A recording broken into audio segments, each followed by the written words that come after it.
I believe love is the catalyst and life is miraculous. I believe in the intelligence of nature and the endurance of spirit.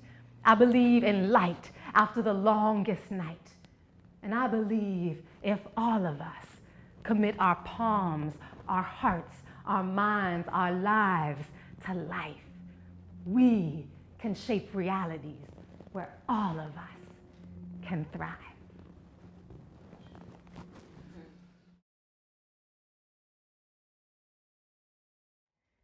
It's been such an honor, a deep blessing, like a pure joy running through me to conjure this space with you in mind, thinking about this moment where we would step into the spiral together as the sun was setting on this sacred land that loves us so much, that is so generous with us, and to have a chance to feel a sense of collective safety and care enough that we can open our hearts to forgiveness, open our hearts to gratitude, open our hearts to new possibility for the world that we're committing to creating together.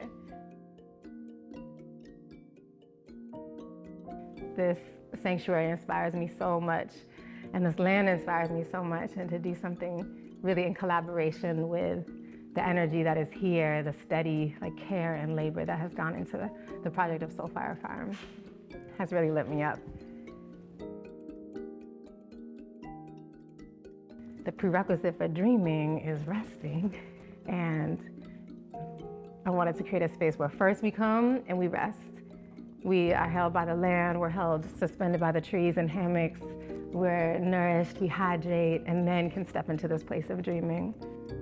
As you enter this space, you come to the welcome table that guides you on a rope lined with bright orange marigold petals to lead you to the fire station. And our first element keeper, Clara Agbartabi. So there you can burn plant medicine, you can sing, you can shed and transmute to light whatever it is that you're ready to let go of. And then once you enter into the sanctuary, you step into the elemental spiral. The first indoor station is Earth, held by my sister Leah. And we grew this sorghum here on the land in preparation for the installation, this ancestral crop that has provided an abundance of energy. It's filled with sugars, filled with proteins, and really symbolizes this generosity of love from the earth. So people are invited to walk the beginning of the spiral of sorghum, reflecting on the love that they have for others and the love that sources them. And then you make it to the symbolic braids of our ancestors who carried seeds in their hair across the transatlantic Middle Passage journey as foresight for us, as a love offering for the future generations who would be here on these lands. These seeds are already starting to sprout, which is a sign of an ashe from the universe of this love that is blooming. And we will plant these seeds once we take the installation down so that they will flourish and carry those prayers. From there, you move into the air element, which represents forgiveness. We have peace cranes hanging from the spiral, and feathers and chimes and shells and wind, and an invitation for forgiveness. The air supports us in levity and release and flight. We're invited to write what is something we are sorry for, what is something we forgive, on the wings of the birds, and to add it to the string so that the birds can carry that and release it from our hearts. And from there, we can move deeper into our gratitude, which is held by the water. And the water is at the center of the spiral because water is the source of life. Water animates everything around us, everything within us. We are made of water. This earth is made of water. It's what makes everything habitable. So we reflect on the longevity and the memory of water to offer our gratitude for what we cherish, what we could not live without, and what we are grateful for. And use clay vessels from a nearby riverbed to anoint ourselves with water and to offer water to the black-eyed peas that represent our ancestors. From there, we step out of the spiral into the hearth of fire with a reflection of what gives us hope seeing ourselves in the mirror, reflecting and meditating on what lights our own inner flame.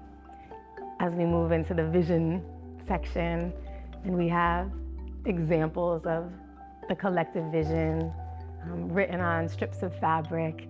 And then we have things to hydrate and inspire our visionary imaginations, from kaleidoscopes filled with petals and shells and seeds, viewfinders that have collages, oracle cards and an interactive vision board, and an opportunity to write what we see for the future. Scroll it up and put it in a glass bottle to send into the future. And these are the visions that are incorporated into the sermon of vision so that our visions can come together. So the last station is the commitment station, held down by Adaku Uta, who invites us lovingly and boldly into a vow, into a pact with ourselves and with all that we collaborate with, in order to make a really clear promise of how we want to commit our hands to the workings of the world that we cherish. Folks are invited to take a puzzle piece and write that commitment down and join that puzzle piece with others to create that whole, because we know that each person's action is intrinsic to the whole of our collective liberation. And once that is sealed, connected, delivered, folks can leave out of a different doorway than they came, walk back to the fire to reflect, to rest, and to stew in the magic of the dream awakening through.